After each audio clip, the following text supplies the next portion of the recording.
Let's Mike Career.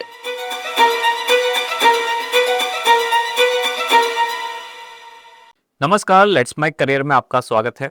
इस segment में हम डिस्कस कर रहे हैं आरपीएससी द्वारा आयोजित किए जाने वाले टीचर्स ग्रेड सेकंड एग्जाम के एक रिवीजन की सीरीज के बारे में।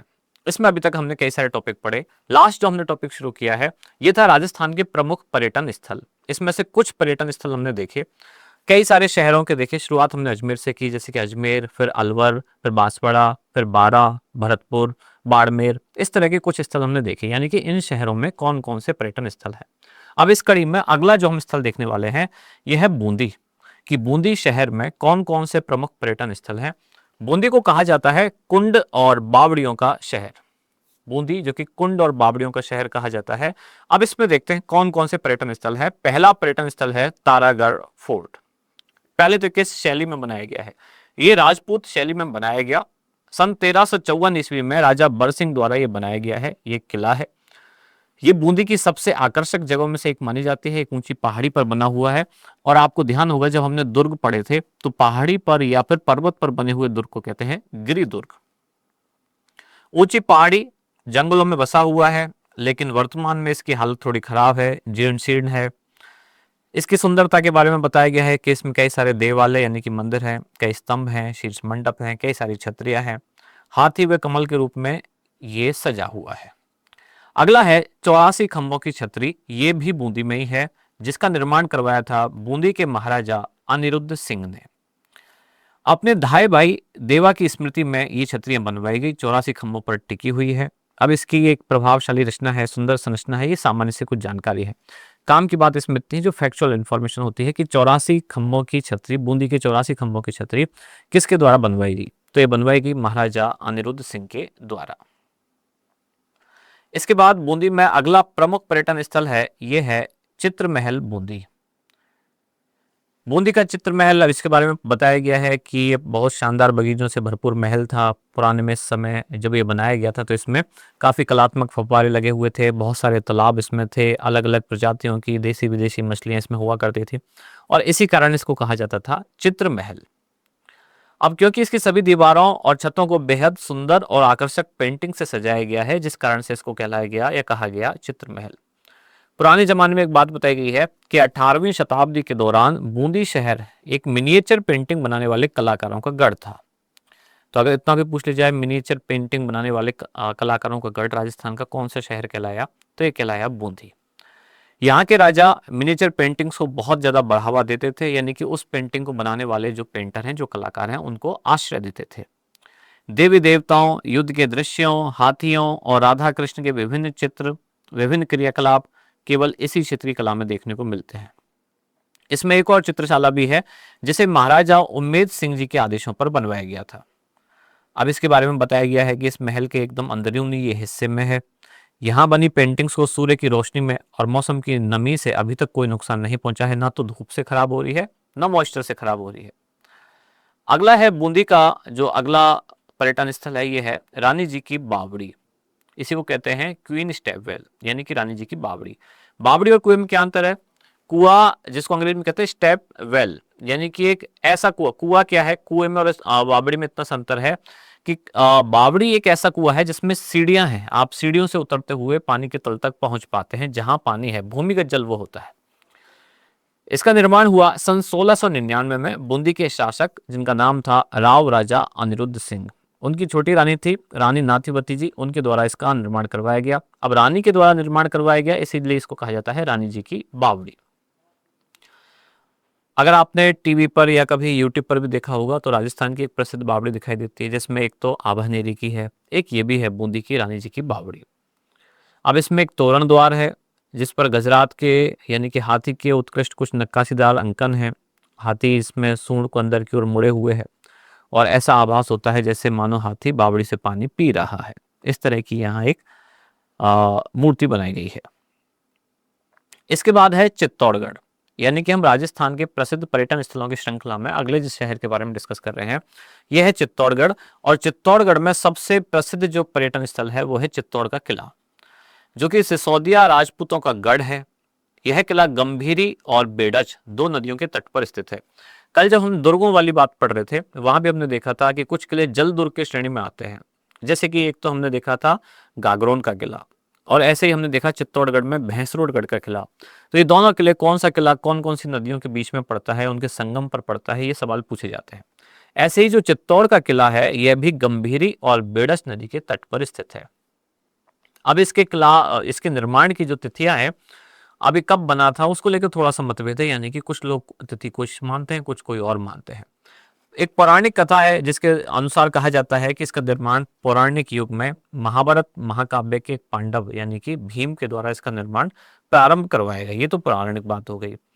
किले में बहुत सारे भव्य स्मारक है। इस किले को लेकर हम डिटेल में पहले पढ़ चुके हैं, फोर्ट वाली यानी कि दुर्ग वाली क्लास में भी। यहाँ केवल छोटी सी जानकारी इसके बारे में दी गई है। अब इसमें अंदर कुछ इमारतें हैं, कुछ भव्य निर्माण हैं, जैसे कि विजय स्तंभ, इससे सवाल पूछा जाता है। कीर्ति स्तंभ, इससे भी सवाल पूछा जाता है। विजय स्तंभ जो कि महाराणा कुंभा ने बनवाया, मालवा के मुस्लिम शासक को हरा के बनवाया और विजय का जश्न मनाने की स्मृति में बनवाया, इसलिए इसको कहा गया विजय स्तंभ। बनाने की प्रक्रिया सन 1440 में शुरू हुई और जो कि 8 वर्षों में बनकर निर्मित हुआ। इसको विजय स्तंभ कहा गया क्योंकि विजय की स्मृति में बनाया गया। लाल बलुआ पत्थर का बना हुआ है, लाल बलुआ पत्थर और उसके साथ साथ सफेद संगमरमर, इन दोनों के द्वारा ये बनाया गया है। ये एक 9 मंजिला स्तंभ है विजय स्तंभ, जिसमें अंदर हिंदू देवी देवताओं की मूर्तियां हैं। इसमें ऊपर जाने के लिए सकरी सीढ़ियों का रास्ता है और ऊपर जाकर आप बालकनियों से पूरा शहर भी, चित्तौड़ का जो पूरा शहर है, आप देख सकते हैं। विजय स्तंभ के बाद अगला है इसी किले में बना हुआ, यानी कि चित्तौड़ के किले में बना हुआ जो, वो है कीर्ति स्तंभ। विशाल स्तंभ है, जैन तीर्थंकर और महान शिक्षाविद आदिनाथ जी को यह समर्पित है कीर्ति स्तंभ। कीर्ति स्तंभ जो कहा जाता है, एक धनी जैन व्यापारी थे जिनका नाम था जीजा बघेरवाल और उनके पुत्र जिनका नाम था पुण्य सिंह। इन्होंने 13वीं शताब्दी में इसको बनवाया कीर्ति स्तंभ को। यह 24.5 मीटर ऊंचा है और हिंदू स्थापत्य शैली में बनाया गया है। कहा जाता है ये विजय स्तंभ से भी ज्यादा पुराना है। ये 6 मंजिला है, जबकि विजय स्तंभ 9 मंजिला है। इस पर जैन तीर्थंकरों की और ऊपरी मंजिलों में लघु मूर्तियां कुछ शिल्पांकित की गई हैं। इसके बाद चित्तौड़ डिस्ट्रिक्ट की बात हो रही है। चित्तौड़ जिले में अगला जो मुख्य तीर्थ स्थल है, पर्यटन स्थल है, यह है भैंसरोडगढ़ किला। भव्य आकर्षक किला 200 फीट ऊंची एक सपाट पहाड़ी की चोटी पर बनाया गया है। 2 नदियों के संगम पर, यह 2 नदियों से घिरा हुआ है, चंबल और ब्राह्मणी। कल भी हमने इसको पढ़ा था कि भैंसरोडगढ़ का किला, जिसको जल दुर्ग की श्रेणी में माना जाता है, ये 2 नदियों के किनारे पर या संगम पर स्थित है। एक है चंबल और दूसरी है ब्राह्मणी। इस किले की सुंदरता से अभिभूत होकर ब्रिटिश इतिहासकार जेम्स टोड ने कहा था कि उन्हें राजस्थान में एक जागीर यानी कि एक संपत्ति की पेशकश की जाए तो वो भैंसरोडगढ़ को ही चुनेंगे, यानी उनको ये इतना ज्यादा अच्छा लगा था। अब इसके बारे में बहुत ज्यादा कोई सटीक जानकारी नहीं मिली है कि इसका निर्माण कब, क्या, किसने करवाया, लेकिन कल हमने देखा भैंसा शाह और रोड़ा, इन दोनों के द्वारा इसका निर्माण करवाया गया था। इस कारण इसका नाम रख दिया गया भैंसरोडगढ़। रोड़ाचारण और भैंसा शाह, इन दोनों के द्वारा निर्माण कराया गया, इसलिए भैंसरोडगढ़ कहा जाता है। कई वंशों के अधीन ये रहा, अलग अलग राजाओं ने, शासकों ने यहाँ शासन किया। फिर अलाउद्दीन खिलजी ने भी इस किले पर हमला किया। यहाँ के सभी पुराने मंदिर और इमारतें नष्ट कर दी। वर्तमान में इसको शाही परिवार द्वारा एक शानदार हेरिटेज होटल के रूप में संचालित किया जा रहा है। 3 तरफ से नदियों से घिरा है और इसी कारण इसको जल दुर्ग की श्रेणी में रखा जाता है। अब अगला शहर है जो प्रमुख पर्यटन स्थल जिसमें है, ये है दौसा। दौसा में सबसे प्रमुख पर्यटन स्थल है, ये है चांद बावड़ी, जो कि आभानेरी में है। बहुत सारी फिल्मों की शूटिंग में भी ये दिखाई देती है, बहुत जगह आपने देखा होगा, बहुत सारी डॉक्यूमेंट्रीज में दिखाई देती है। यह है आभानेरी की चांद बावड़ी। निर्माण करवाया गया राजा चंद्र के द्वारा। तो दौसा में है, आभानेरी में है, यानी जयपुर आगरा सड़क पर है ये आभानेरी की चांद बावड़ी। दौसा जिले का ये मुख्य आकर्षण भी है। इसका असली नाम था आभा नगरी, परंतु आम बोलचाल की भाषा में ये हो गया आभा नगरी से हो गया आभानेरी। पर्यटन विभाग के द्वारा यहाँ प्रत्येक वर्ष सितंबर से अक्टूबर में आभानेरी महोत्सव आयोजित किया जाता है। 2 दिन तक ये चलता है। पर्यटकों के मनोरंजन के लिए राजस्थानी खाना, लोक कलाकारों के लिए विभिन्न गीत, संगीत, नृत्य कार्यक्रम आयोजित किए जाते हैं। आभानेरी में ही अगला है हर्षद माता मंदिर, जो कि दौसा से 33 किलोमीटर दूर है। चांद बावड़ी परिसर में ही स्थित है ये, और यह मंदिर हर्षद माता को समर्पित है। हर्षद माता यानी कि उल्लास, हर्ष यानी कि खुशी, उल्लास की देवी। और ऐसी मान्यता है कि ये देवी हमेशा हंसमुख प्रतीत होती थी, हमेशा हंसती रहती थी और भक्तों को खुश रहने का आशीर्वाद प्रदान करती थी। इसलिए इनको कहा जाता है हर्षद। द जिसके पीछे लगे यानी देने वाला, हर्ष देने वाला यानी खुशी देने वाली देवी का मंदिर है, इसलिए कहा जाता है हर्षद माता मंदिर। पर्यटन स्थलों में अगला शहर है धौलपुर। धौलपुर का जो पहला प्रमुख पर्यटन स्थल है ये यहाँ है वन विहार अभयारण्य। धौलपुर के शासकों के लिए मनोरंजन के लिए अभयारण्य बनाया गया था। जैसे कि भरतपुर के शासकों का था राज परिवार, जहाँ शिकार खेलने जाता था वो था बंदबारेठा। यहाँ धौलपुर के शासकों के मनोरंजन के लिए बनाया गया 24 वर्ग किलोमीटर के क्षेत्र में बनाया गया ये। इसमें पर्यटक विशेष रूप से जो प्रकृति प्रेमी हैं उनके लिए कई सारे वन्यजीव उनको दिखाई देते हैं, जैसे कि सांभर या चीतल, फिर नीलगाय, जंगली सुअर, भालू, हाइना, इस तरह के कई सारे यहाँ जंगली जानवर दिखाई देते हैं। धौलपुर में अगला प्रमुख पर्यटन स्थल है मचकुंड, जो कि सूर्यवंशी साम्राज्य के 24वें शासक जिनका नाम था राजा मुचकुंद, इनके नाम पर इस प्राचीन पवित्र स्थल का निर्माण करवाया गया और ये धौलपुर शहर से लगभग 4 किलोमीटर की दूरी पर है। अब यह स्थल भगवान राम से पहले 19वीं पीढ़ी तक राजा मुचकुंद के शाही कार्यस्थल के रूप में भी रहा और प्राचीन धार्मिक साहित्य के अनुसार राजा मुचकुंद एक बार गहरी नींद में जब सोया था तभी एक दैत्य जिसका नाम था काल यमन, उसने अचानक उसे उठा लिया, पर एक दैवी आशीर्वाद से वो जिसने उठाया यानी कि वो राक्षस वो जलकर भस्म हो गया और इसी कारण इस तीर्थ को बहुत ज्यादा पवित्र माना जाता है। इसको कहा गया मचकुंड। यही एक दूसरा कुंड भी जो प्रसिद्ध है। इनमें से इतना से सवाल आता है कि मचकुंड और केवल आपको मिलाना होता है कौन से शहर में स्थित है, तो या कोई इससे खास कोई फैक्ट जुड़ा हुआ है। तो मचकुंड जो कि धौलपुर का है। तालाब ए शाही सन 1617 में तालाब ए शाही नाम से एक मशहूर खूबसूरत झील है यहाँ। ये बनवाई गई शहजादा शाहजहां के लिए शिकारगाह के रूप में, यानी कि शिकार के लिए आए इधर तो यहाँ आके ठहर सके। धौलपुर से 27 किलोमीटर दूर है और बाड़ी से ये 5 किलोमीटर की दूरी पर है। राजस्थान की खूबसूरत झीलों में से ये एक है तालाब ए शाही। इसके बाद है अगला शहर जहां के पर्यटन स्थल हम देखेंगे, इसका नाम है डूंगरपुर। और डूंगरपुर का जो सबसे प्रसिद्ध पर्यटन स्थल है ये है बेणेश्वर मंदिर, जो कि सोम और माही नदियों के संगम पर है। यहीं पर है सोम और माही में डुबकी लगाने से कहा जाता है और भगवान शिव की आराधना करें तो भक्तगण उसी भाव से यहाँ आते हैं ताकि उनकी मनोकामनाएं पूरी हो सके। इस अंचल के यानी कि इस क्षेत्र के जो सर्वाधिक पूजनीय शिवलिंग विनेश्वर मंदिर में स्थित है यही विनेश्वर धाम। सोम माही इन दो नदियों के तट पर स्थित है, 5 फीट ऊंचा है। स्वयंभू शिवलिंग, स्वयंभू का मतलब जो अपने आप प्रकट हुआ हो, ऐसा माना जाता है यहाँ जो शिवलिंग है अपने आप प्रकट हुआ है। ये शीर्ष से 5 हिस्सों में बटा है। इसको भी हम पहले पढ़ चुके हैं जब मेले त्योहार पढ़ रहे थे, वहां भी हमने देखा था बेणेश्वर धाम, जिसको आदिवासियों का कुंभ भी कहा जाता है। सोम माही और जाखम 3 नदियों के संगम पर है। यहाँ कहा जाता है कि खंडित शिवलिंग है, जो आपने कथा भी पढ़ी होगी जब मैंने बताया था वहां कि एक गाय के पैर से यानी कि उसके खुर से शिवलिंग खंडित हो गया, 5 हिस्सों में बट गया और वो इसी खंडित शिवलिंग की यहाँ पूजा होती है। बेणेश्वर मंदिर के पास स्थित है विष्णु मंदिर, जो कि अत्यंत प्रतिष्ठित है। यहाँ विष्णु का अवतार माने जाने वाले मावजी की बेटी जनक कुंवरी के द्वारा बनवाया गया सन 1793 में। अब इसके बारे में एक बात कही जाती है कि यहाँ मावजी ने भगवान से प्रार्थना करते हुए अपना समय बिताया। मावजी के 2 शिष्य थे, एक का नाम था अजय और दूसरे का वाजय। इन्होंने लक्ष्मी नारायण मंदिर का निर्माण करवाया और इन मंदिरों के अलावा यहाँ भगवान ब्रह्मा का भी मंदिर है। यहाँ मेला लगता है माघ महीने के शुक्ल पक्ष की पूर्णिमा को, लगभग फरवरी में मेला लगता है।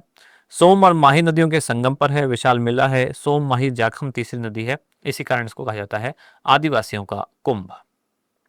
अब अगला है गलियाकोट।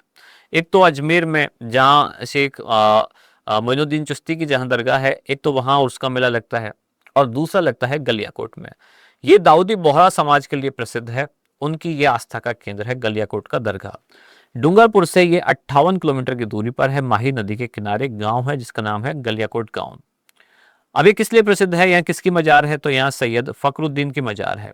एक प्रसिद्ध संत थे और उनकी मृत्यु के बाद गांव में ही उनको दफन किया गया और उन्हीं की ही जहाँ ये कब्र है उन पर मजार बना के अब इनकी यहाँ एक तरह से एक मान्यता है कि इनके यहाँ जाने से मनोकामना पूरी होती है। एक मजार है, सफेद संगमरमर से बनी हुई है। उनकी दी हुई शिक्षाएं यहाँ दीवार पर सोने के पानी से उत्कीर्ण है। दाऊदी बोहरा समाज के लिए ये आस्था का केंद्र है। अगला है गैब सागर झील। डूंगरपुर के हम प्रसिद्ध पर्यटन स्थल देख रहे हैं, उसमें अगला है गैब सागर झील। इस झील के प्राकृतिक वातावरण और कोलाहल से दूर रहने के कारण यहाँ बहुत सारी संख्या में पक्षी आते हैं। काफी अच्छी रमणीय झील है।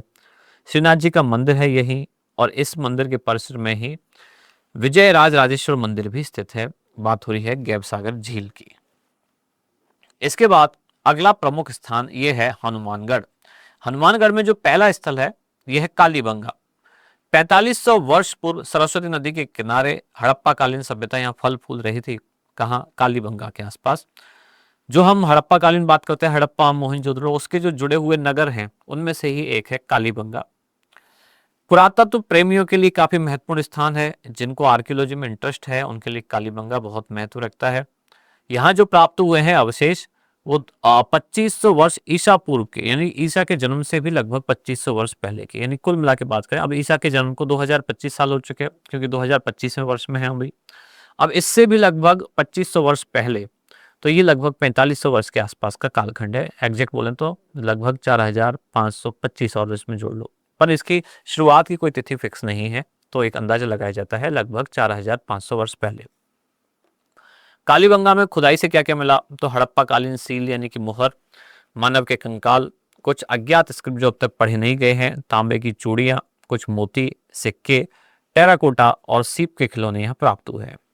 1983 ईस्वी में स्थापित यहाँ एक पुरातत्व का संग्रहालय भी है, जिसे 1961 से 69 के दौरान हड़प्पा स्थल पर खुदाई से निकले अवशेषों के लिए निर्मित किया गया है।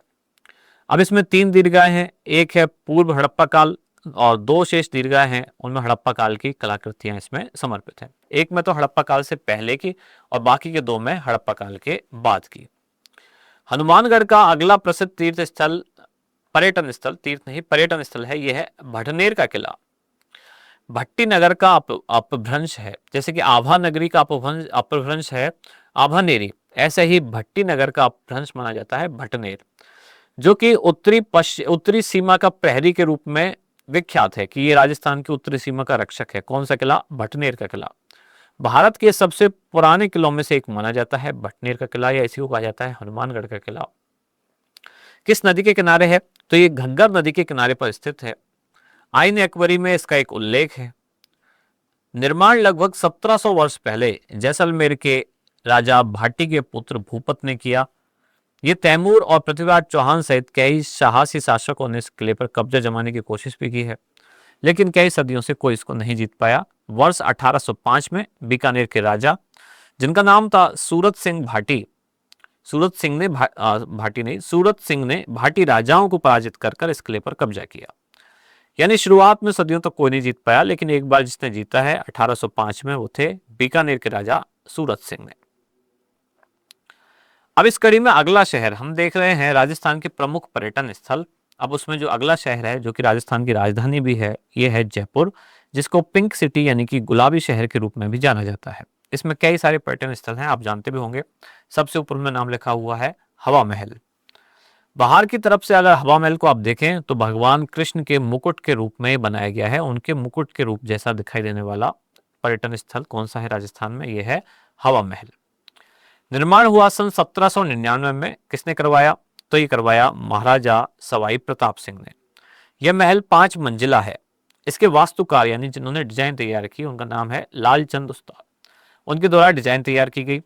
गुलाबी शहर का प्रतीक ये हवा महल, जो कि बना हुआ है लाल बलुआ पत्थर से।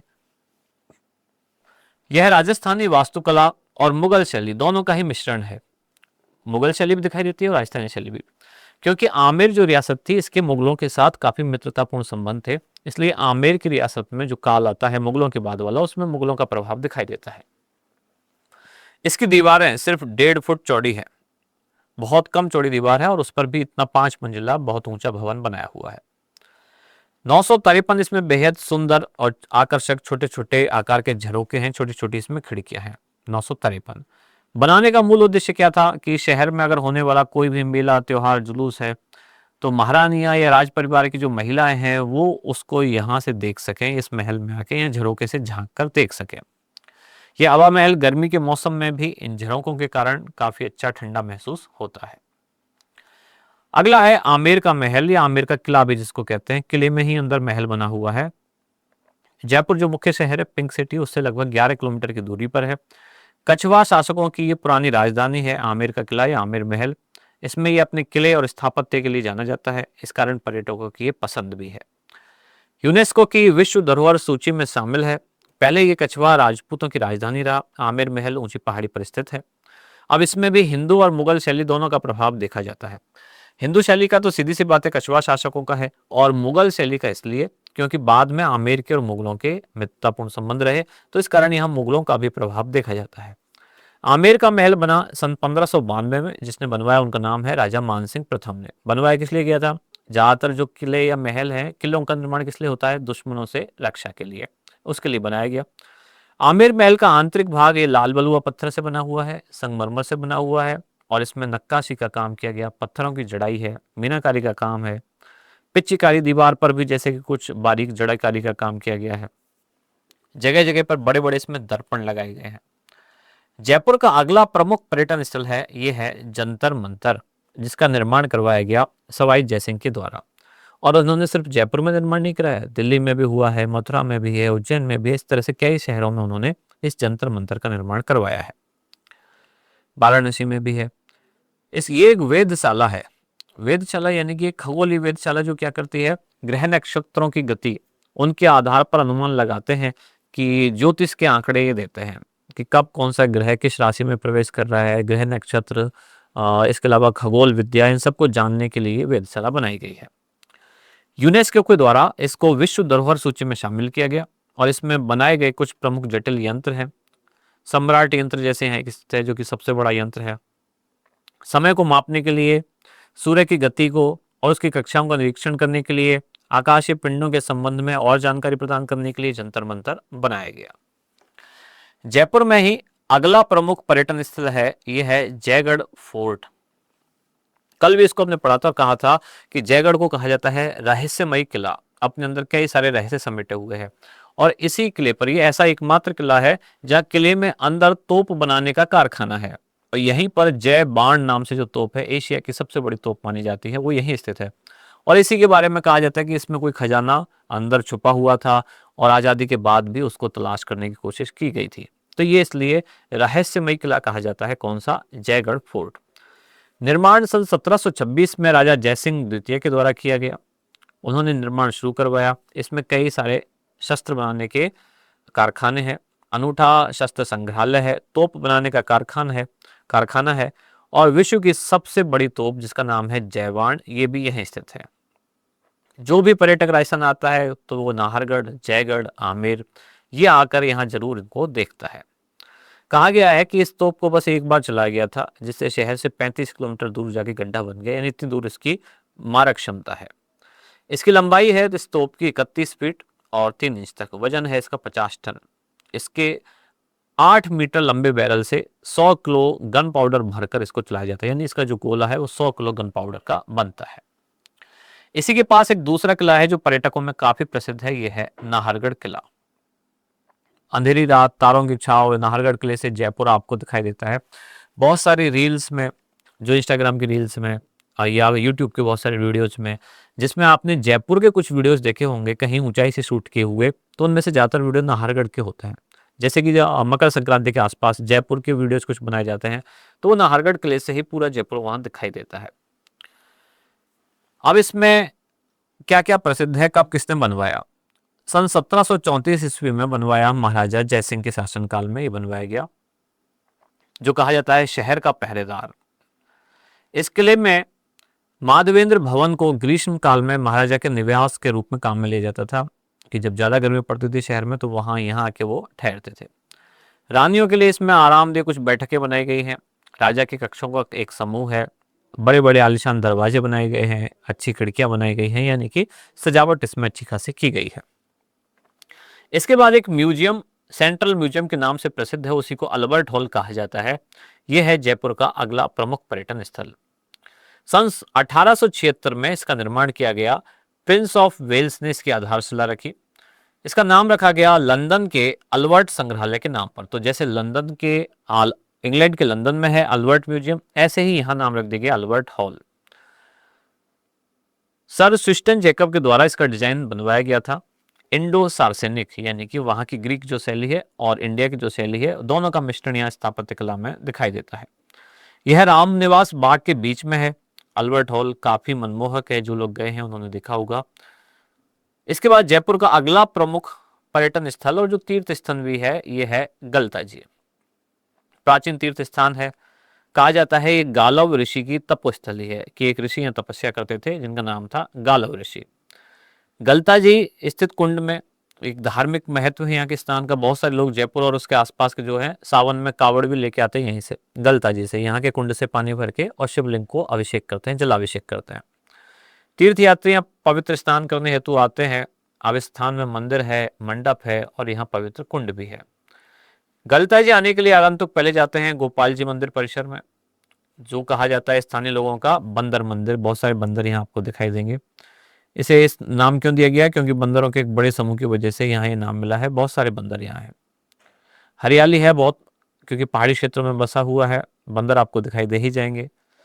पहाड़ी की चोटी पर है सूर्यदेव को समर्पित एक छोटा सा मंदिर, जिसे सूर्य मंदिर कहा जाता है, और दीवान कृपाराम के द्वारा ये मंदिर बनवाया गया। इसके बाद अगला प्रमुख स्थल जयपुर में है, यह है ईसर लाट, या इसको कहा जाता है सरगासूली।